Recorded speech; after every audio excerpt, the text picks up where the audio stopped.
Tem gente que ainda não entendeu que quando Jesus disse: "Onde estiverem 2 ou 3 reunidos em meu nome, eu aí estou no meio deles", ele estava ensinando qual é o vértice espiritual e histórico que dá significado à igreja. Ou seja, ele ensina o que realiza a verdade da igreja como um encontro humano.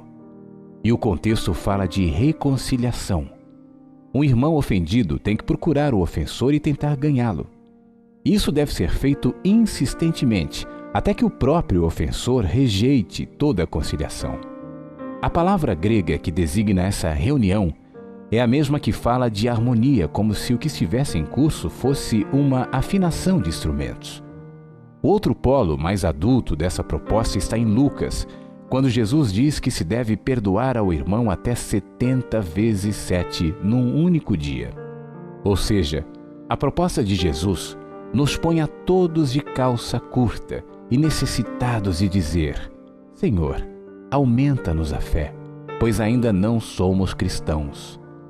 Até o 4º século, o que impressionou os pagãos que observavam os cristãos não era a perfeição deles, mas o amor e a graça com a qual se tratavam e tratavam o mundo.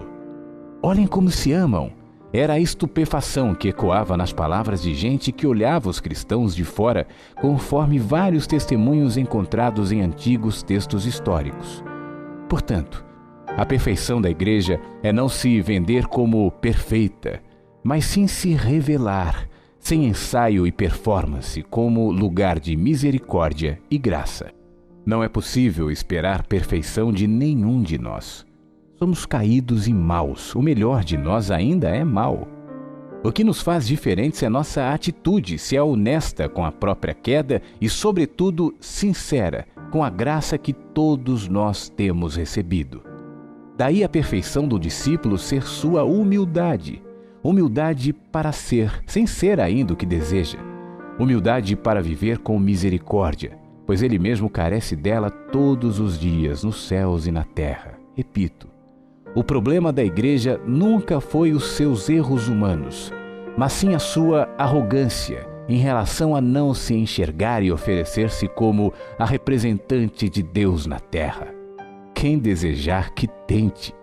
Mas no dia em que deixarmos de lado toda essa empáfia e formos apenas gente da graça, então, assustados, veremos o respeito que o mundo nos terá, conforme aconteceu até o ano 332 da presente era, ainda que algumas vezes o lugar do testemunho tenham sido cruzes e arenas.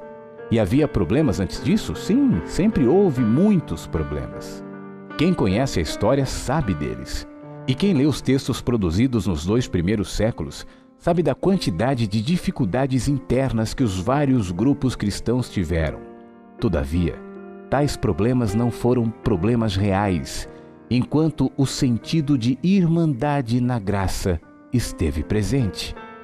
Não foi a perfeição da igreja que abalou o Império Romano. Foi sua perfeita imperfeição, ou seja, sua humanidade vivida sob a graça e que falava de boa nova em Jesus, não nela mesma. Nela havia humildade, serviço, confissão, comunhão e coragem, sem empáfia. Me sinto um bobo falando coisas tão básicas, mas é que eu fico assustado quando vejo que os crentes de hoje não têm umbigo e pensam que estão inventando a igreja agora. E pior, dói-me ver que alguns dizem: é assim mesmo, temos que nos acostumar. Quando é que foi diferente? Bem, foi diferente apenas enquanto todos se sabiam filhos da misericórdia e buscavam renovar a mente conforme o entendimento na graça, e que só se manifesta no nível horizontal como amor e simplicidade no trato humano, o que acontece naturalmente quando a arrogância dá lugar à gratidão em razão da consciência acerca do perdão recebido.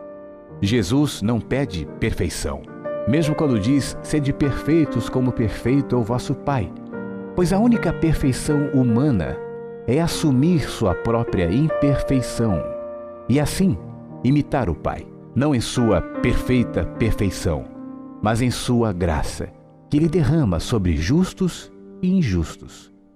A perfeição da igreja é ser humildemente filha desse Pai que a todos trata com misericórdia. Quem não for cego, que veja. Quem não for surdo, que ouça. Quem tiver entendimento, não o feche. E quem tiver sido objeto da graça, que a sirva aos outros. Nossa perfeição é a justiça de Cristo.